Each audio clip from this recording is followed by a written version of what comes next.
창세기 12장 1절부터 3절까지 말씀입니다. 여호와께서 아브라함에게 이르시되 너는 너의 고향과 친척과 아버지의 집을 떠나 내가 내게 보여줄 땅으로 가라. 내가 너로 큰 민족을 이루고 내게 복을 주어 내 이름을 창대하게 하리니 너는 복이 될지라. 너를 축복하는 자에게는 내가 복을 내리고 너를 저주하는 자에게는 내가 저주하리니 땅의 모든 족속이 너로 말미암아 복을 얻을 것이라 하신지라. 아멘. 오늘은 특별히 캐나다에서 목회하시는 김대영 목사님께서 우리를 위해서 하나님 말씀을 전해 주실 예정입니다.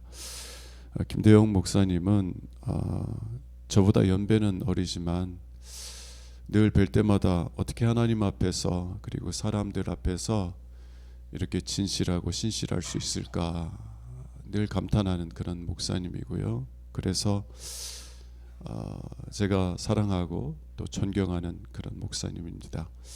하나님께서 이 신실한 김대영 목사님을 통해서 우리에게 주시는 말씀이 나에게 들려지는 그런 말씀으로 들려지고, 그래서 또한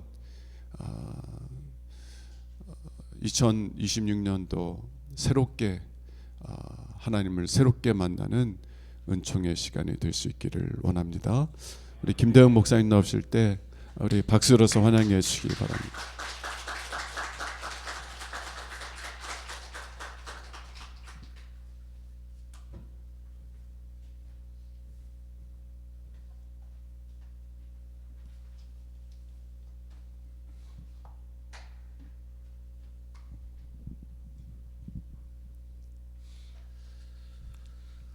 네, 반갑습니다. 너무 과찬의 말씀을 해주셔서 너무 감사하고 잠깐 기도하도록 하겠습니다. 살아계신 아버지 하나님, 진심으로 감사를 드립니다. 우리 기쁨의 교회에 함께 성도들과 말씀을 나누고 삶을 나누게 하신 그 아버지 하나님의 은혜에 감사드립니다. 오늘 이 시간에 오직 주님만이 드러나게 하여 주시고 주의 은혜가 우리의 심령 가운데 부어지게 하여 주시옵소서. 성령께서 이 시간 함께 하실 것을 믿고 거룩하신 예수님의 이름으로 간절히 기도드립니다. 아멘. 네, 반갑습니다. 저는 오늘 이 기쁨의 교회를 처음 와봤습니다. 그래서 내비게이션을 켜고 찾아왔습니다. 그래서 목사님이 어디 잘 찾아왔다고 이렇게 말씀해 주셨는데 제가 찾은 게 아니라 내비게이션이 잘 알려주는 대로 이렇게 찾아왔습니다. 참 내비게이션이 좋아요. 몇 미터 앞에 우회전해라, 좌회전해라, 또 이렇게 잘 친절하게 이야기를 해줘서 또 몇 시에 도착할 거라고 이렇게 예정된 시간도 알려줘서 마음 편하게 이렇게 왔죠. 그런데 가끔 이 내비게이션이 힘들게 할 때도 있습니다. 지난주에는 제가 어떤 곳을 찾으러 가는데 내비게이션대로 안 가고 이쪽 길로 가면 좀 더 빨리 갈 수 있겠다 싶어서 그 길로 들어섰더니 잘못된 길로 들어섰더라고요. 그래서 더 멀리 이렇게 갔던 기억이 있습니다.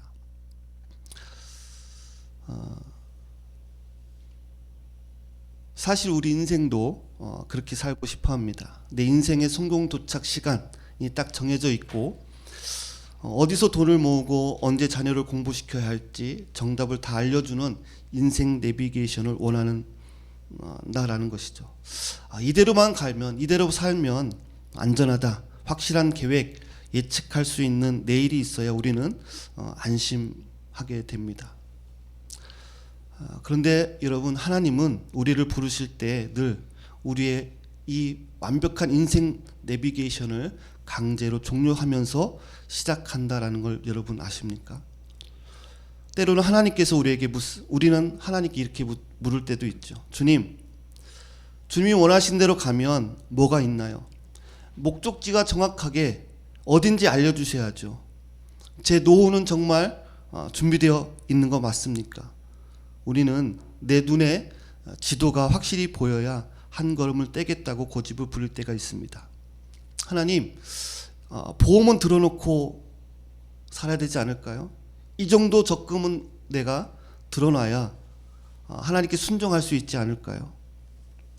하지만 성경을 보면 하나님이 누군가를 진짜 사랑하셔서 그 인생을 책임지시기로 마음먹으시면 가장 먼저 그 사람이 의지하던 가짜 지도부터 내려놓게 하시는 것을 보게 됩니다.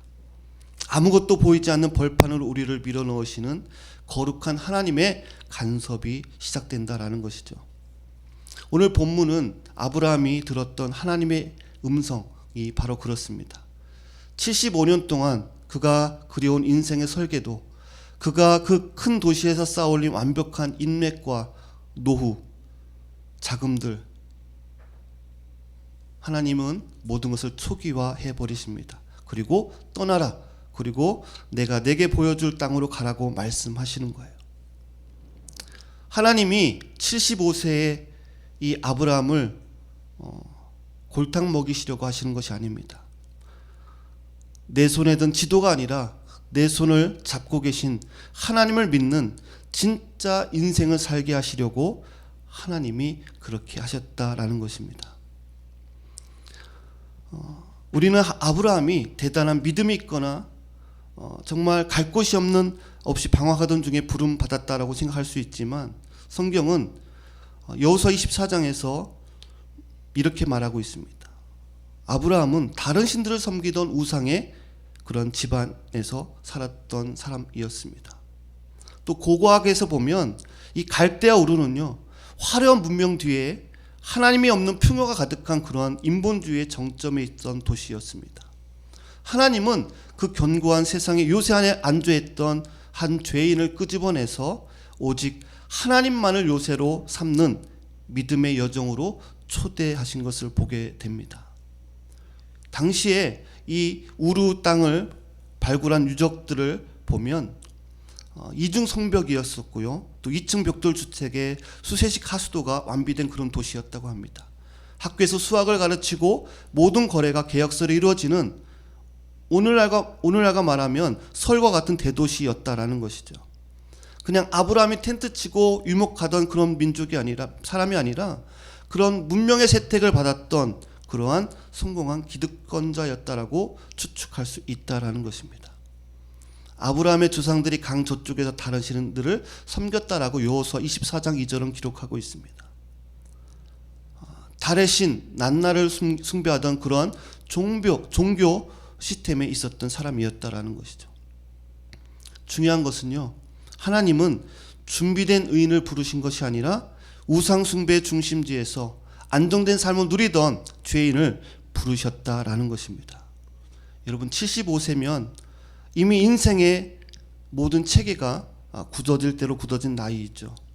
변화를 원치 않아도 되는 안정된 시점입니다. 그런데 왜 하나님이 그를 인도하셨을까요? 시편 18편 2절에 이렇게 고백합니다. 여호와는 나의 반석이시요 나의 요새시요 나를 건지시는 이시요. 여러분, 세상의 시스템이 나를 완벽하게 보호하고 있는 한 하나님은 나의 요새가 될 수 없다라는 사실입니다. 하나님은 아브라함에게서 세상의 성벽을 빼앗으시고 하나님이라는 요새를 선물하시기 위해서 그를 그 땅에서 끄집어내신 것을 보게 됩니다. 여러분, 당시 고대 근동 문화 속에서 떠나라라는 명령은요, 오늘날 우리가 다른 지역으로 이사 가거나 이민 가는 그런 차원과는 다른 의미입니다. 이 공동체를 떠난다는 것은요, 자신을 보호하는 울타리가 없어진다라는 것을 의미합니다. 고향을 떠난다는 것은요, 생존의 터전입니다. 법적 보호를 받지 못한다라는 것입니다. 누군가 아브라함에게 해를 가해도 자기를 보호해 줄 수 있는 장치가 없다라는 것이죠. 친척을 떠난다는 것은요, 이 당시에는 친척은요, 유일한 경찰이자 군대였습니다. 친척을 떠난다는 것은 나를 지킬 수 있는, 맹수와 강도로부터 나를 지킬 수 있는 것들이 다 없어지는 것을 의미합니다. 또 아비집을 떠난다는 것은요, 당시 재산 상속권을 의미합니다. 모든 유산을 포기하고 노예의 처지로 내려가는 것과 다름이 없다라는 것이죠. 하나님은 지금 아브라함에게 이렇게 말씀하시는 거예요. 너의 생존의 책임자를 너에서 하나님으로 바꾸라라는 것입니다. 한번 따라해서 볼까요? 너의 생존의 책임자를 하나님으로 바꾸라.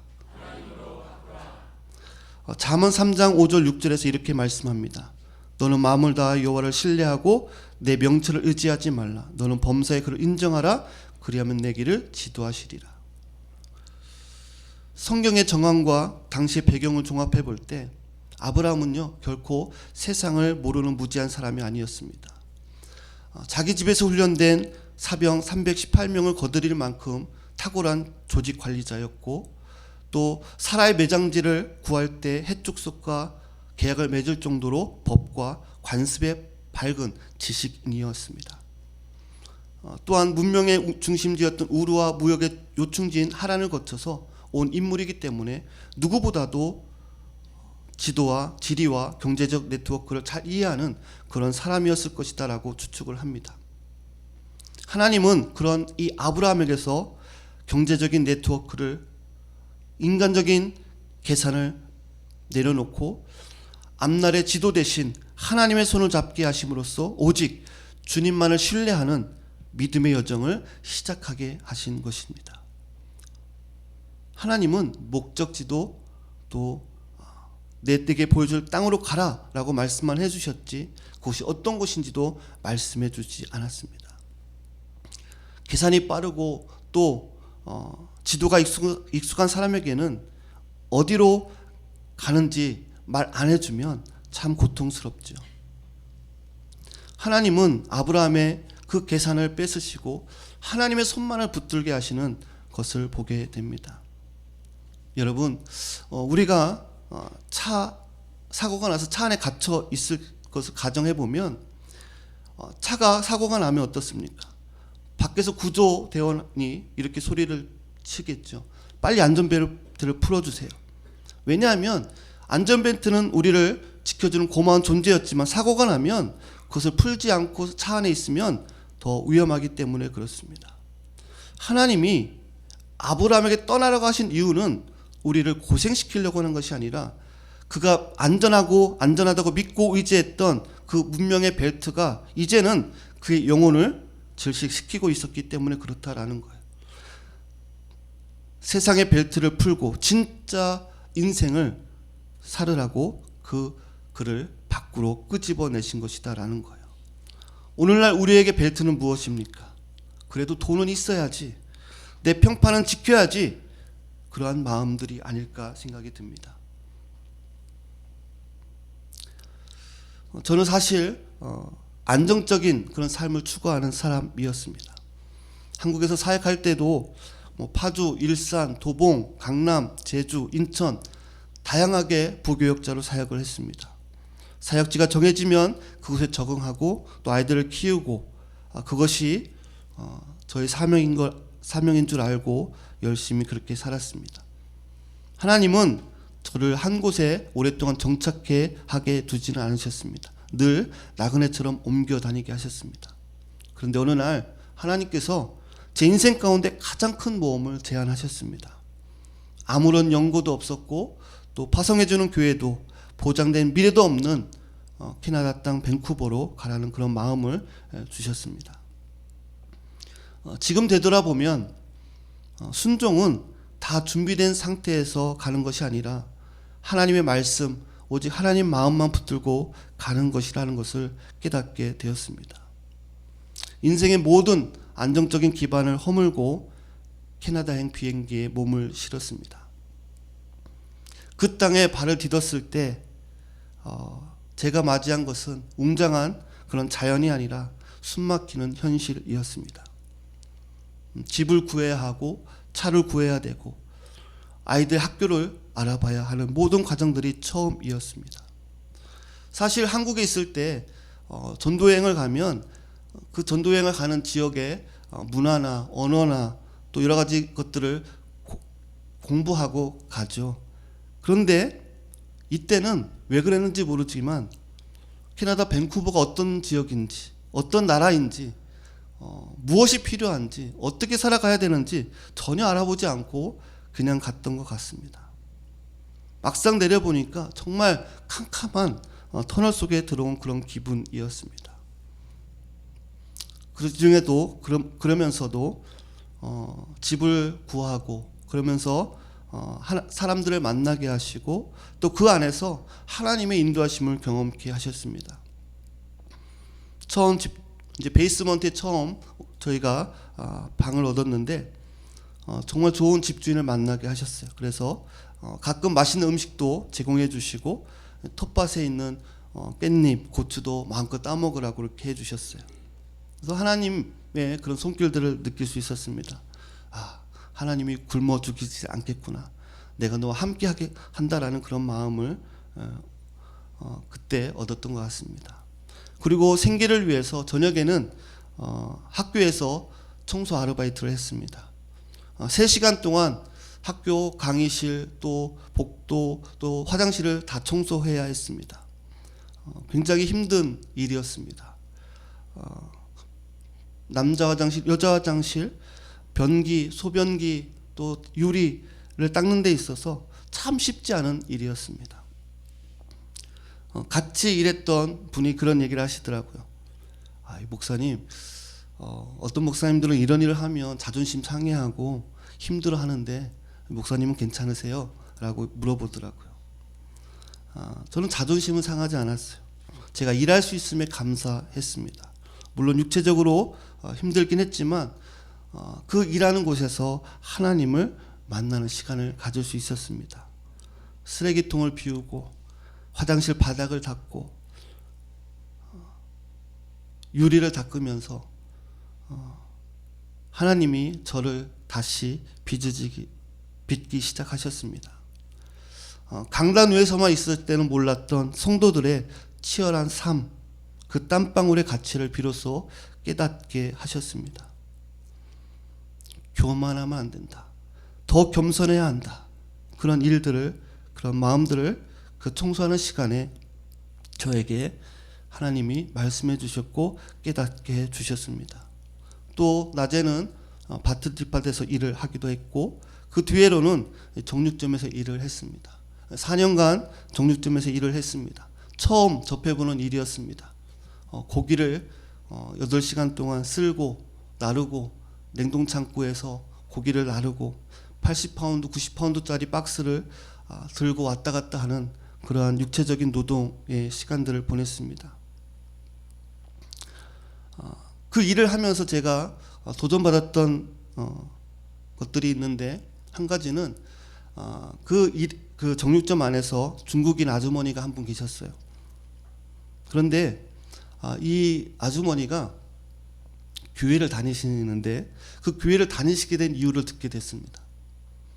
사장님과 같이 일했던 어떤 한 집사님이 계신데 이분들이 다 신앙이 있는 분들이에요. 근데 이 중국인 아주머니는 불교 신자였습니다. 그런데 이 두 분의 삶을 보고 정말 하나님이 어떠한 분이신지 궁금해서 교회로 개종하셨다라는 거예요.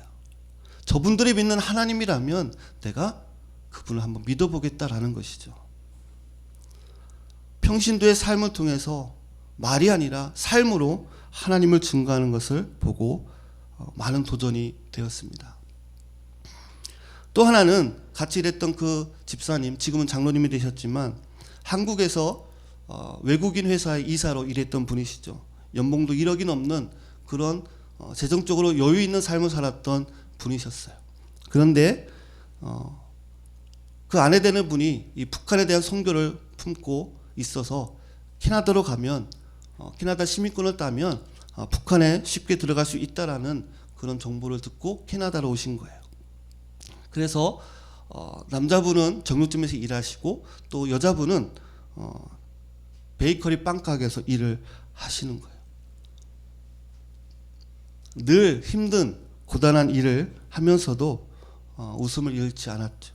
그런데 어느 날 한국에서 연락이 왔다라는 거예요. 한국으로 다시 돌아와라. 연봉 1억을 맞춰주겠다라는 거예요. 여러분은 어떻습니까? 그런 이야기를 들으면 어떨까요? 캐나다에서 고달픈 삶을 버리고 한국으로 돌아가고 싶지 않을까요? 그런데 이분은 그렇게 결정하지 않으셨어요. 우리가 캐나다 땅에 온 것은 돈 때문에 온 것이 아니라 하나님의 비전을 보고 왔습니다. 그래서 아무리 많은 돈을 줘도 한국으로 돌아가지 않습니다. 이 땅에서 북한 선교를 위해서 준비하고 북한이 통일될 때 그때 들어갈 거라고 말씀을 하시더라고요. 참 많은 감동을 받았던 기억이 있습니다. 그렇게 일을 하고 있는데 하면서 저희 가정에 참 어려운 일들이 있었습니다. 캐나다 가서 몇 달 뒤에 아내가 아프기 시작했어요. 너무나도 고통스러운 그런 시간들을 보냈습니다. 많은 시간들이 지나서 지금은 이렇게 활동하고 걸어다니고 하지만 그 당시에는 거동을 하지 못할 정도로 힘들었던 시간들이 있어요. 많은 시간이 지나서 그때 당시 어땠는가 생각해 보면서 찾아보니까 제가 두 개의 글을 이렇게 남겨놨더라고요. 그래서 두 개의 글을 한번 읽어 드려 볼게요. 초창기 아팠을 때 이런 짧은 글을 남겼었어요. 주님, 이 고통의 시간을 언제까지 견뎌야 합니까? 낮과 밤 쉴 틈 없는 통증에 신음하는 저희 아내를 볼 때마다 마음이 너무 아픕니다. 주님, 치료해 주세요. 이 고통의 시간을 언제까지 견딜 수 있을지요? 주님, 오직 주님만 바라봅니다. 주의 은혜를 구합니다. 이게 첫 번째 글이었고요. 이제 아프기 시작한 뒤에 2년 뒤에 글인 것 같아요. 2년째 이런 글을 남겼습니다. 저녁에 자고 아침에 일어날 수 있는 것에 감사.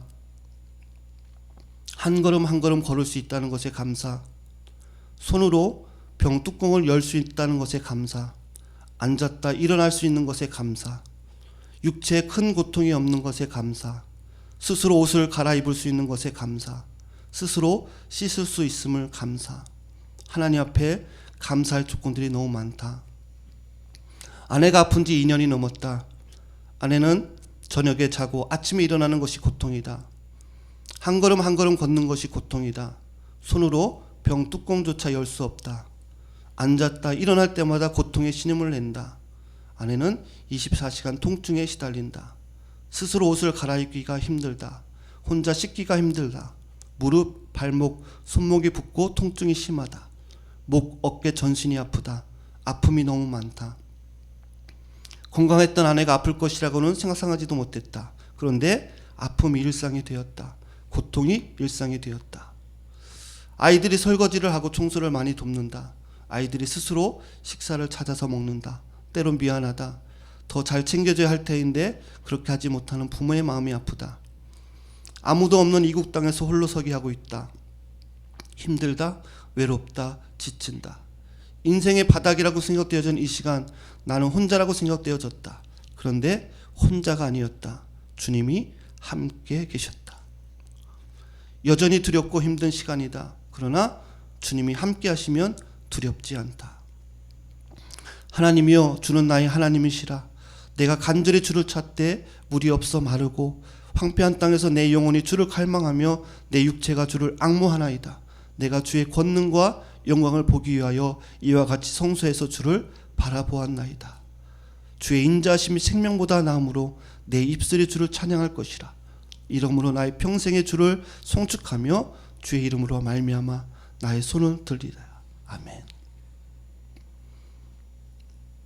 원합기는 아내의 질병을 치료하여 주시옵소서.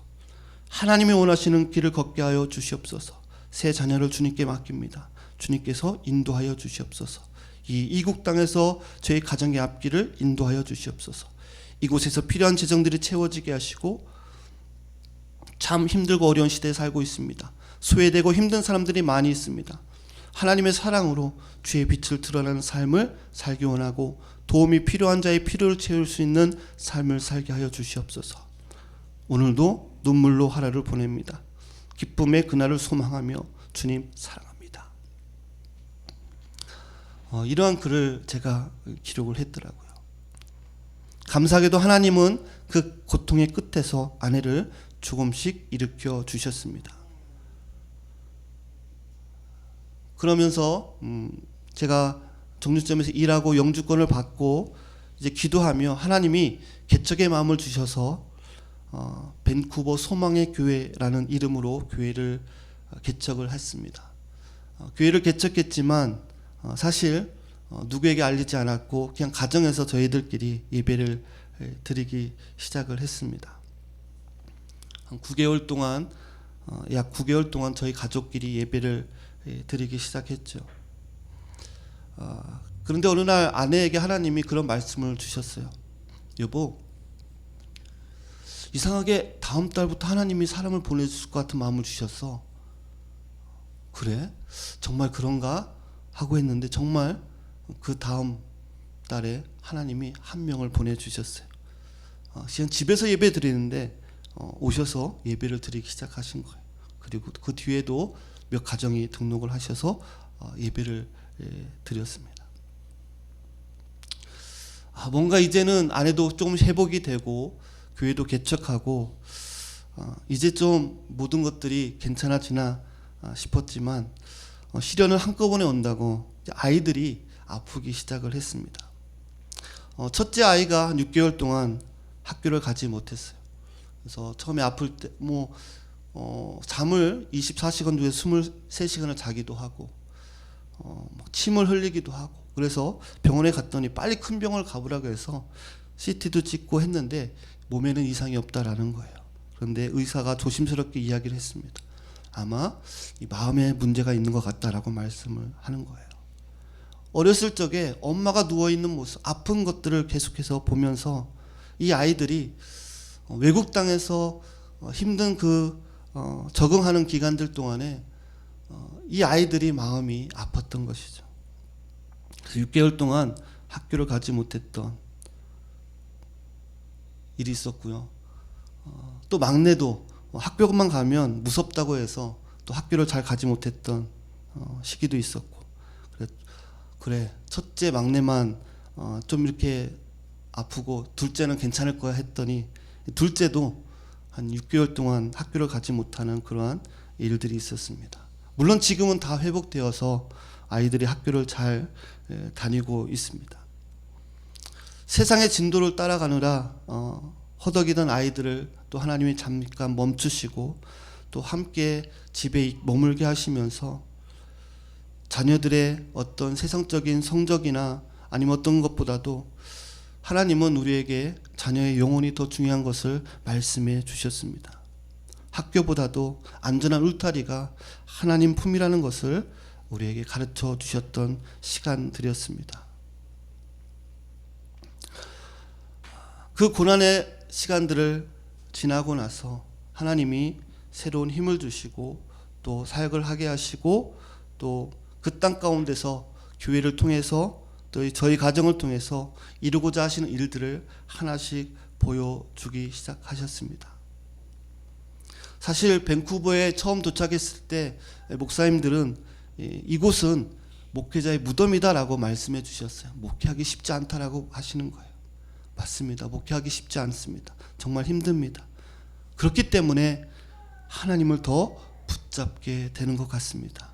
내 힘으로 할 수 있는 게 없기 때문에 주님이 주시는 힘으로 감당하게 되는 것이죠. 삶도 일도 사역도 나의 능력이 아니라 오직 하나님의 은혜가 머무는 통로가 되기를 기도하며 나아가고 있습니다. 저희 가정이 지금 한국 땅에 이렇게 나오게 된 것은요 정말 기적 같은 일입니다. 사실 한 달 하루 살아가는 것이 저희들은 기적과 같은 삶을 살아가고 있었습니다. 그런데 한 분을 통해서 많은 분들의 섬김을 통해서 밴쿠버 땅에서 한국으로 잠시 나올 수 있도록 하나님이 인도해 주셨고 또 이곳에서 하나님이 많은 손길들을 통해서 치료받게 하시고 회복시켜 주시고 하나님의 사랑을 경험할 수 있는 놀라운 은혜를 부어 주셨습니다.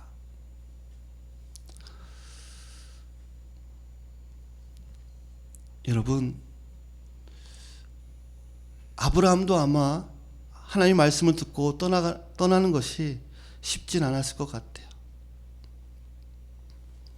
그러나 우리에게는 하나님의 복음이 필요합니다. 예수 그리스도는 여러분 우리를 살리기 위해서 하늘의 안전벨트를 먼저 푸셨습니다. 무슨 말이냐면 가장 영광스러운 그 하늘나라를 떠나 이 땅에 오셨다라는 거예요. 가장 친한 제자들에게 배신당했고 친척을 잃으셨고 십자가 위에서 어찌하여 나를 버리셨나이까 하시며 아버지의 집으로부터 완전히 단절되셨습니다. 예수님의 그 단절과 떠남이 있었기 때문에 오늘 우리가 어디에 있든지 하나님과 연결될 수 있는 길이 열리게 된 것입니다. 여러분 믿으십니까? 우리가 떠나는 게 아니라 하나님이 먼저 우리에게 다가오셨다는 것을 믿으시기 바랍니다. 여러분 그 사랑을 깨닫는 순간 우리는 더 이상 우리 자신을 지키기 위해서 성벽을 쌓지 않아도 된다는 사실입니다. 하나님은 아브라함에게 지도를 주시지 않았습니다. 단지 약속을 주셨습니다. 이에 아브라함이 여호와의 말씀을 따랐고 믿음은 앞날이 훤히 보여서 가는 길이 아니다라는 것이죠. 한 치 앞도 보이지 않지만 내 손을 잡고 계신 주님의 손이 따뜻하기에 그 주님의 손 때문에 그냥 따라가는 것입니다. 여러분 삶이 힘들고 막막하십니까? 불안하십니까? 여러분 지금의 아브라함과 같은 복의 통로에 서 계신 거예요. 우리의 계산기를 내려놓고 그리고 나를 위해 찾아오신 그 예수님 그리스도의 손을 붙잡고 걸어가는 것이 가장 안전한 길임을 여러분 믿으시기 바랍니다. 여러분 하나님이 말씀하시는 이 말씀 앞에 더 이상 미루지 않기 바랍니다. 주님이 여러분을 부르고 계십니다. 이 시간 한번 같이 한번 기도했으면 좋겠습니다. 여러분 우리는 늘 안전한 곳을 찾습니다. 내가 쌓은 작은 성벽 안에서 나를 보호하기 원하고 내 삶의 안정장치를 만들어 놓으려고 하죠. 그러나 오늘 주님은 우리에게 떠나라고 말씀하십니다. 교만에서 떠나라. 계산과 염려에서 떠나라. 나를 위해 오신 그 예수님 하늘보좌를 버리고 이 땅에 오신 그 예수님의 사랑을 신뢰하며 살아갈 수 있도록 하나님 도와주시옵소서. 지도가 아닌 주님의 눈동자를 바라보며 한 걸음 한 걸음 인생을 살아갈 수 있도록 하나님 도와달라고 이 시간 같이 한번 기도하겠습니다. 오 거룩하신 아버지 하나님 오늘 이 시간에 주님 앞에 나아갑니다. 하나님 우리의 앞길에 인생이 보이지 않아도 아버지 하나님 정말 주님을 의지하고 주님의 손을 붙들고 나갈 수 있도록 아버지 하나님 인도하여 주시옵소서. 주여 하나님 우리의 인생 가운데 아버지 하나님 불안하고 아버지 어렵고 계산의 삶이 아니라 오직 주님의 손을 붙들고 아버지 주님이 말씀하신 대로 순종하며 나갈 수 있는 우리의 삶이 될 수 있도록 아버지 하나님 인도하여 주시옵소서. 한 걸음 한 걸음 그 순종의 길에 아버지 하나님께서 예비하시고 인도하시는 그 은혜를 경험하며 살아갈 수 있도록 아버지 하나님 도우시고 아버지 하나님 함께하여 주시옵소서. 오 주님 아버지 오 주님 우리를 붙드시고 아버지 하나님 인도하여 주시옵소서. 오 주님 아버지 오 주님 아버지 오 주님 도우시고 아버지 하나님 인도하여 주시옵소서. 살아계신 아버지 하나님 우리 인생길 가운데 하나님 주님을 믿는다고 하면서도 주님을 예배한다고 하면서도 하나님 우리의 삶은 여전히 세상에 묶여있고 세상의 안정감이 드는 것들을 만들어 놓고 살아가고 있지는 않습니까? 하나님 오늘 주님의 부르심 앞에 하나님 세상의 안정적인 것보다 주님의 부르심에 손잡고 따라가는 우리의 삶이 될 수 있도록 주님 인도하여 주시옵소서. 세상이 보험이 이 세상에 어떠한 것이 우리를 보호하는 것이 아니라 오직 하나님이 우리를 보호하시고 인도하시는 것을 우리가 믿고 따르게 하여 주시고 그 말씀이 우리 삶의 현실이 되게 하여 주시고 하나님의 인도하심을 경험하는 삶을 살아갈 수 있도록 아버지 하나님 인도하여 주시옵소서. 2026년 한 해 하나님 정말 주님의 손을 놓지 않고 살아갈 수 있도록 주여 붙잡아 주시옵소서. 복의 통로의 삶을 살아가게 하여 주시옵소서. 우리의 손길로 우리의 삶으로 그리스도가 드러나게 하여 주시고 복음이 드러나는 삶을 살아갈 수 있도록 하나님 인도하여 주시옵소서. 모든 것을 주님께 맡기고 거룩하신 예수님의 이름으로 간절히 기도드립니다. 아멘.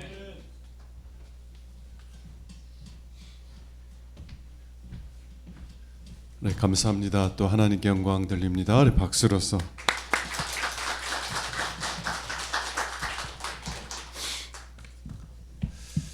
주님을 따르는 길에 어찌 어려움이 없겠습니까? 그러나 세상의 편안함 속에서 살기보다 주님과 함께 있는 것이 더 복된 줄로 믿습니다. 그리고 많은 어려움들을 통해서 주님을 신뢰하는 믿음의 사람으로 세워주신 하나님을 찬송하게 될 줄로 믿습니다. 너무 감사드리고요.